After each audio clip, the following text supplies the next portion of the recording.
Welcome to our final look at Isaiah 53. Lesson 6.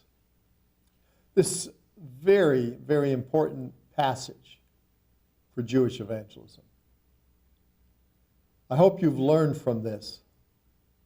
And in this lesson, we are going to consider why Isaiah 53 itself is not speaking of the nation of Israel, as the rabbis claim, and is speaking of Messiah. Internally, there are a lot of reasons for this understanding. Many reasons within the text of Isaiah 53 that the servant cannot be Israel. Number one, back in Isaiah 52:13, it says, my servant. It's a singular subject. Behold, my servant shall deal prudently. He shall be exalted and extolled and be very high. Notice the servant is referred to as an individual. He, not they, not the nation, he. And as you would look at Isaiah chapter 53, the pronouns he and his and him are found in every single verse, actually from 52:13 to the end of chapter 53. And they refer back to the antecedent, which is servant, clearly indicating that the servant is an individual, not a collective, not the nation of Israel. And there is no indication at all in these verses that this is a personification or allegory. No, it's straightforward. The he, the him, the his, referring to the servant is speaking of an individual. That alone lays the foundation that this chapter is speaking of the Messiah, not the nation of Israel. Number three, the servant is compared to a man. In verse 14, he's spoken of as a man. The servant, point number 4, is contrasted with Israel collectively. You find he and him and his contrasted with we, us, our, my people. For example, he was wounded for our transgressions. He is the servant, the individual, the man, the Messiah. Our transgressions are the people, the nation of Israel. Clearly, a distinction between the servant who is an individual and the nation of Israel, who were sinful, and their sin penalty was borne by the servant. All we like sheep have gone astray. We have turned everyone to his own way, and the Lord hath laid on him the iniquity of us all. All we like sheep. Us. And the Lord has put on him. Clearly the distinction. The he, the him, is the Messiah, the servant. The us, the we, the nation of Israel. Clearly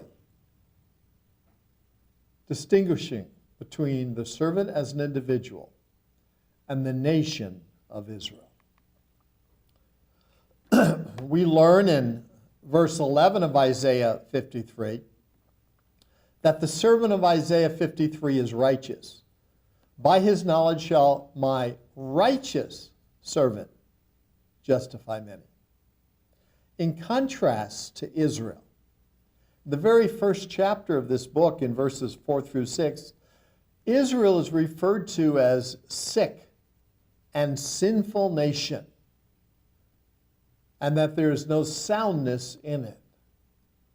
So there's this contrast between the righteous servant, the individual, and the sinful nation of Israel.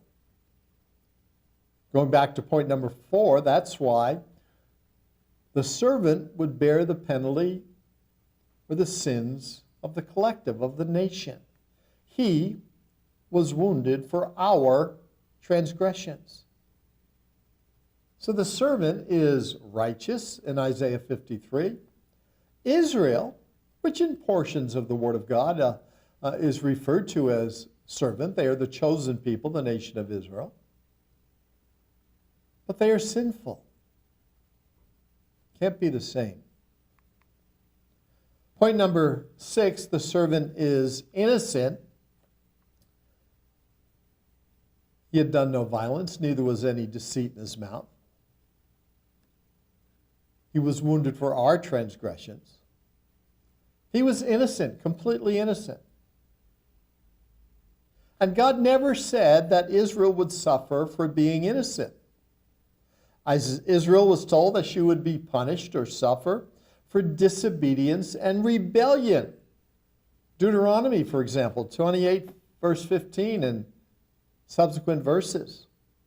But Amos 3, 1 and 2 says this, "Hear this word that the Lord hath spoken against you, O children of Israel, the nation, against the whole family which I brought up from the land of Egypt, saying, You only have I known of all the families of the earth, therefore I will punish you for all your iniquities." Israel would suffer not for being innocent, but for sinfulness. And they were. They went into a Babylonian dispersion. They went into worldwide captivity. There are different judgments that God meted out on them because of their sinfulness and their rebelliousness. The servant of Isaiah 53 is not rebellious, is not sinful, and yet he's suffering for others. This cannot be the nation of Israel. It's the Messiah. Point number 7, the servant is spoken of in messianic terms. Root. We could go back to Isaiah chapter 11, and there shall be a root of Jesse it speaks of. It speaks of in the first couple of verses a branch of Jesse. But later on in that chapter, the root of Jesse. Root is the source. And here we have root, so the servant is spoken of in messianic terms. And Jesse, by the way, was the father of David, the progenitor of the Messiah. And the Messiah, being God, would be the root of Jesse, the source of Jesse. So the servant is spoken of in messianic terms. Number 8, the servant suffers voluntarily and silently. As a lamb before her, as a sheep before her shearers is dumb, so he openeth not his mouth. He willingly died. He didn't defend himself.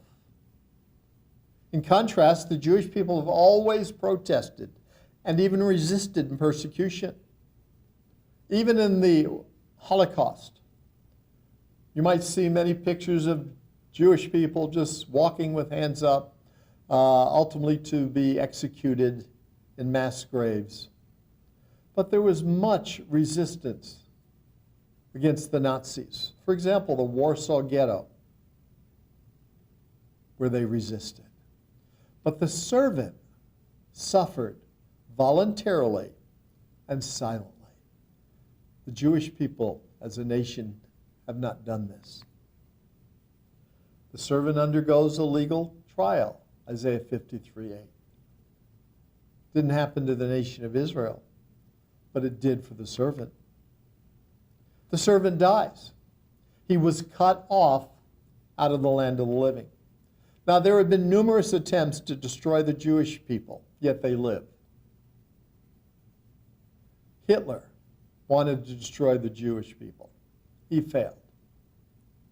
All the attempts to destroy the people of Israel, the Jewish people, have failed and will fail. The servant died. He was cut off. And the purpose of his death was substitutionary. He was wounded for our transgressions. The chastisement of our peace was upon him. The Lord has laid the transgressions of us upon him. So many times in Isaiah 53, it speaks of the servant's death as being substitutionary for the sins of the people. God never said he would lay the iniquity of all men on Israel, the nation. Never. Again, Israel has only suffered for her own sins, not the sins of the nations. It's very clear. This servant in Isaiah 53 would die a voluntary, substitutionary death. And the suffering of the servant would bring healing. By his stripes we are healed. Centuries of Jewish suffering, and they have suffered. They have been persecuted by the nations of the world, by Christendom oftentimes, by the Muslim world. They've had centuries of suffering, but that has never brought spiritual healing to the Gentiles. And one of the purposes of the servant of Isaiah is to be a light to the Gentiles, to bring redemption to them. The servant of Isaiah 53 accomplishes this. The nation of Israel never did. Isaiah 53, unquestionably messianic, is supported, for example, by the New Testament writers, Jewish people, Hebrew Christians, Jewish followers of the Jewish Messiah Jesus. It's quoted, Isaiah 53, in the New Testament 7 times at a minimum, and always applied to the Messiah. Romans 15:21 speaks of Isaiah 52:15, John 12:38, 53:1, Matthew 8:17, 53:4, and so on. And so these Jewish writers of the New Testament quote Isaiah 53 7 different times as speaking of the Messiah of Israel. But there's many allusions as well in the New Testament to Isaiah 53. Romans 4:25 would allude back to 53:5. 53:11 on the bottom of the list, Hebrews 9:28 and others. So clearly the Jewish writers of the New Testament understood Isaiah 53 to be messianic, speaking of the Messiah, and fulfilled in the person of Jesus. There are many, many reasons to understand Isaiah 53 as speaking of Jesus. As I stated right in the very beginning of this class, let your Jewish friend read this chapter. Ask them, who's it speaking of? Invariably, they will say Jesus.